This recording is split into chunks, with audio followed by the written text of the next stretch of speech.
I'm Atra Al-Nashar in Washington, where President Trump now says he's not sure whether Russian President Vladimir Putin and Ukrainian President Volodymyr Zelenskyy will agree to meet one-on-one. It's the latest sign the momentum of peace talks are slowing after Trump's meetings with world leaders. Progress has stalled in President Trump's effort to broker an end to Russia's war in Ukraine. You never know what's going to happen. You know, war.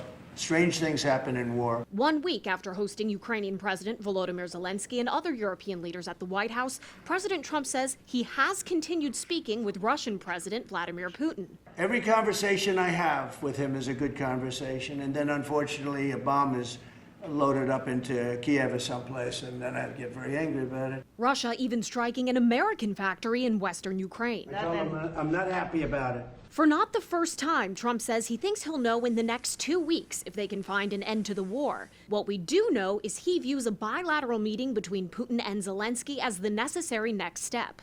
Russia's top diplomat downplaying the potential for a Putin-Zelenskyy meeting just 5 days after the White House said this. President Trump spoke with President Putin by phone, and he agreed to begin the next phase of the peace process, a meeting between President Putin and President Zelenskyy. There is no meeting planned. Putin is ready to meet with Zelenskyy when the agenda would be ready for a summit.